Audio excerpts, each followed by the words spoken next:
Hello students, welcome back to my YouTube channel. तो आज हम एक इम्पॉर्टेंट टॉपिक पढ़ने जा रहे हैं जो कि है कफ। आज हम मतलब क्लासिफिकेशन ऑफ कफ सब प्रेजेंट के बारे में अब पढ़ेंगे और कफ क्या होता है उसके बारे में अच्छे से समझेंगे। तो आप जो है हमारे वीडियो में लास्ट तक बने रहिएगा। जो आपको कफ से रिलेटेड और उससे क्लासिफिकेशन से रिलेटेड जितने भी डाउट है आज सब क्लियर हो जाने वाले हैं। ये जो है एक कॉमन डिजीज़ होती है जो कि मोस्टली मतलब इन्वायरमेंट चेंज होने के बाद, मौसम चेंज होने के बाद मोस्टली हो जाती है। ठीक, तो आज हम उसके बारे में अच्छे से पढ़ेंगे।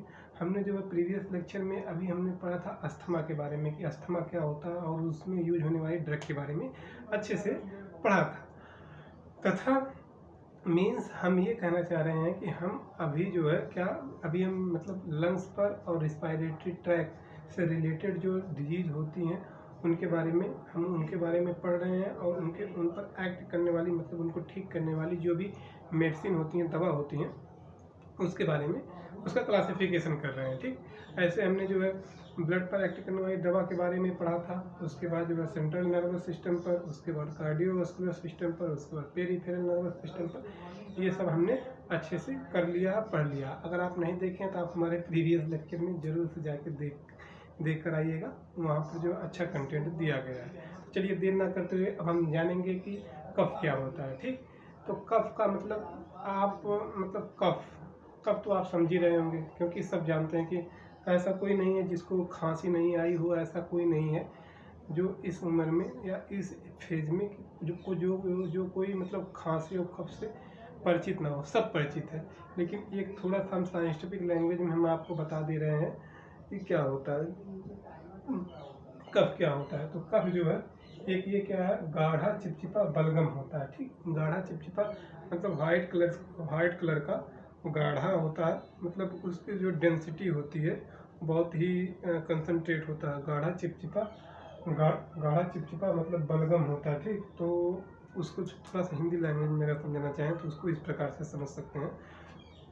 मोस्टली कफ क्या होता है, due to infection and allergy और प्यूरल डिजीज़ होने पे, मतलब कि अगर इन्फेक्शन हो रहा है, कोई एलर्जन मतलब कोई फॉरेन पार्टिकल्स आके हमारे क्या कहते हैं लंग्स के जो ट्रैकिया है उसमें आके वो जो है आके सेडिमेंट्रेट हो रहे हैं। ठीक, और वहाँ पर क्या कॉज कर रहे हैं, वहाँ पर मतलब अपना इन्फ्लामेशन कॉज कर रहे हैं, एलर्जन कॉज कर रहे हैं, जिससे बीमारी हो रही है। ठीक, तो अब क्या है कि अब वही हम समझेंगे कि वजह से मतलब कि इन्फेक्शन या एलर्जन या प्यूरल डिजीज की वजह से जो है obstructive material expel from respiratory track.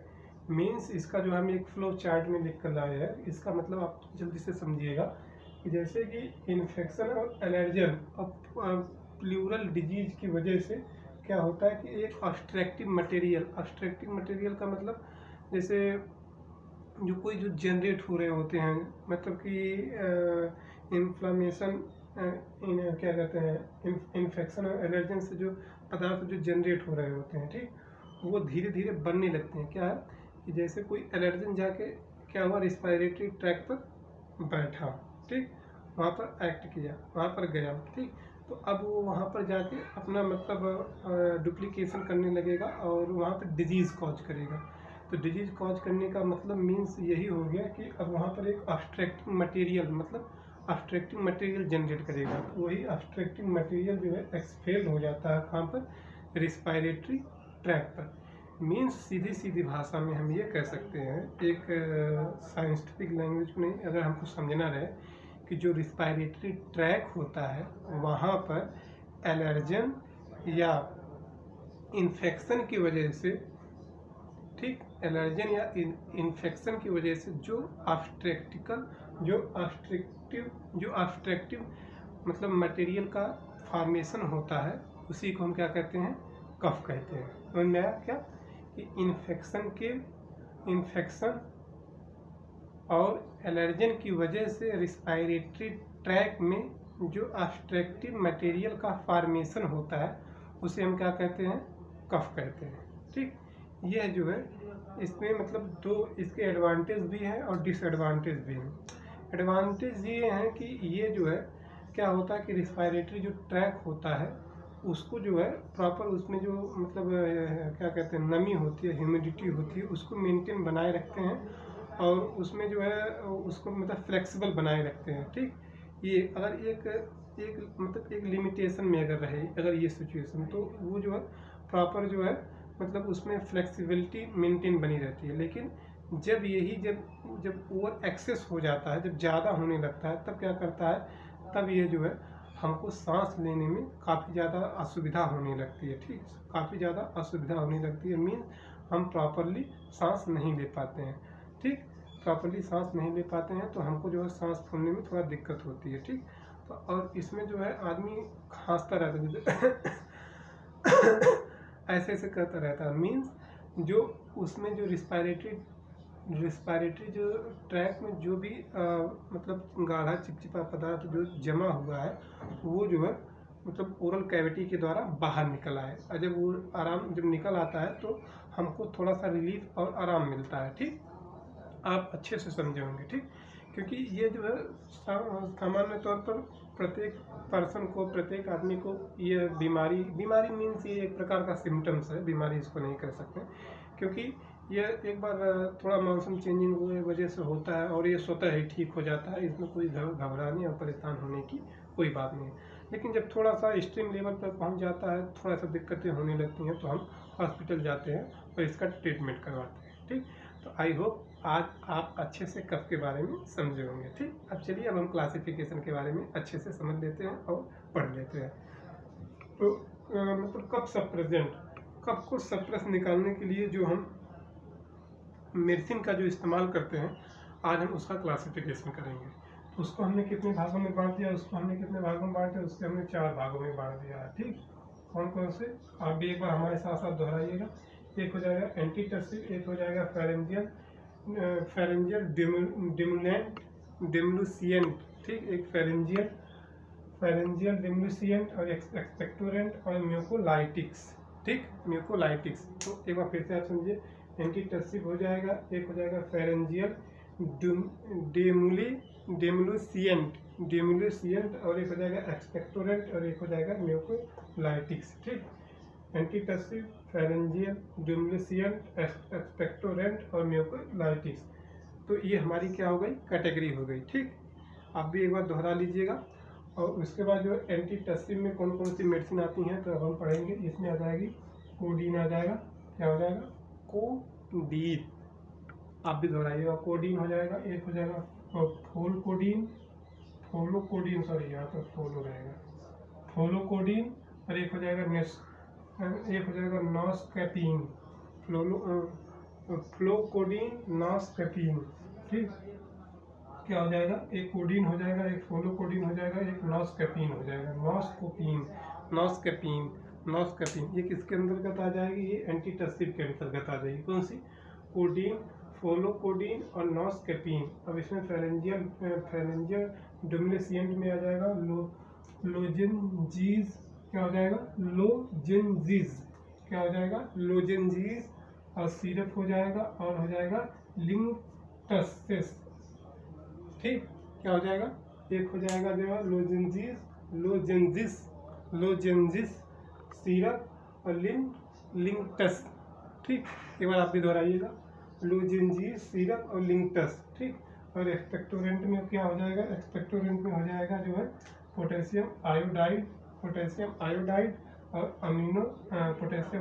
और अमोनियम क्लोराइड, और एक हो जाएगा ग्यूआफिनोसिन। ठीक, ये क्या हो जाएगा, ग्यूआफिनोसिन, मतलब कि एक्सपेक्टोरेंट में हो जाएगा पोटेशियम आयोडाइड, अमोनियम क्लोराइड और ग्यूआफिनोसिन हो जाएगा। ठीक, म्यूकोलाइटिक में हो जाएगा ब्रोमहेक्सोल, एम्ब्रॉक्सल, और जो है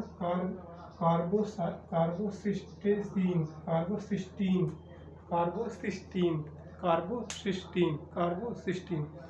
तो ये हमारा क्या रहा कि आज का सप्लीमेंट में जो है जितनी ड्रग यूज करते हैं, आज हम उसके बारे में अच्छे से उसका क्लासिफिकेशन किए। इसमें देख लीजिए बहुत ज़्यादा यूज होने वाली जो ड्रग है, ये जो है एम्ब्रॉक्सल, और ये जो है कफ मतलब सिरप, ये बहुत ही ज़्यादा यूज होने वाली ड्रग होती है। मोस्टली पर्सन अगर उसको कफ से रिलेटेड, खांसी से रिलेटेड अगर परेशानी है, तो ये जो है क्या होता है कि ये बिल्कुल यूज होती है। और एक बात और हम बता देना चाहते हैं, मतलब खांसी आती है 2 प्रकार से आती है। एक क्या होती है सूखी खांसी होती है, एक मतलब बलगम निकलते रहते हैं। सूखी खांसी का मतलब ये हो गया कि उसमें बलगम नहीं निकलते, जैसे ऐसे ऐसे कर रहे हैं कुछ नहीं हो रहा। लेकिन एक ये होता है कि ड्राई कफ निकलने लगते हैं, मतलब बलगम निकलने लगते हैं। ठीक, खांसी 2 प्रकार की, एक मतलब वैसे जनरली आदमी खांसता रहता है, लेकिन एक बार एक सिचुएशन ऐसी आती है जब बहुत ज़्यादा जब कफ जो हमारे जो रेस्पिरेटरी ट्रैक में जब बने रहते हैं तब उसमें बलगम निकलने लगते हैं, तो आप समझे होंगे। ठीक, तो कौन सी एक जनरली वैसे ही नॉर्मली खांसी आदमी खांसता रहता है, उसको सूखी खांसी, और जब कफ निकलते हैं तो उसके ड्राई उसे मतलब 2 प्रकार की होती है। ठीक, तो अब एक बार हम जल्दी से मैं आपको बता दें कि एंटीटर्सिव में यूज होने वाली मेडिसिन जो है कोडीन हो जाएगा, और फिनोकोडीन हो जाएगा, और नॉस्कैपिन हो जाएगा। ठीक, और फेरेंजियल डुमलेसिएंट में हो जाएगा लोजेंजीज सिरप, और लिंकटस क्या हो जाएगा, लिंकटस, और एक हो जाएगा पोटेशियम आयोडाइड और अमोनियम क्लोराइड, और गुआफिनोसिन, और एक हो जाएगा म्यूकोलाइटिन में हो जाएगा ब्रोमहेक्सोल एम्ब्रॉक्सल, और कार्बोसिस्टीन। ठीक, क्या हो जाएगा कार्बोसिस्टीन, ठीक, क्या हो जाएगा पोलोकोडीन, नॉस्कैपिन, और लोजेंजीज सिरप, और लिंकटस, पोटेशियम आयोडाइड, अमोनियम क्लोराइड, गुआफिनोसिन, ब्रोमहेक्सोल एम्ब्रॉक्सल, और कार्बोसिस्टीन। तो आई होप आपको कफ के बारे में और उसको ट्रीट करने के लिए जितनी भी मेडिसिन का यूज करते हैं उससे रिलेटेड जो भी आपका डाउट जो हुआ होगा आज सब क्लियर हो गया होगा। यार एक आपसे छोटी सी रिक्वेस्ट है कि अभी हमारा जो यूट्यूब चैनल अभी हम बनाए हैं थोड़ा सा नया है यार, उसको थोड़ा सा आप अपना सपोर्ट दिखाइए, अपना जो है एक छोटा भाई समझकर या बड़ा भाई समझकर थोड़ा सा उसमें जो है उसको सपोर्ट करिए, और थोड़ा हमारे चैनल को लाइक और वीडियो को जो हमारे चैनल को सब्सक्राइब कर दीजिए और वीडियो को लाइक कर दीजिए। और अगर आपको अच्छा अगर आप इससे कुछ सीख रहे हैं, कुछ अगर नया आपको अगर मिल रहा है तो यार कमेंट भी करना मत भूलिएगा। सो आज के लिए बस इतना ही। आई होप आप सब हेल्दी होंगे। So all the best, thank you.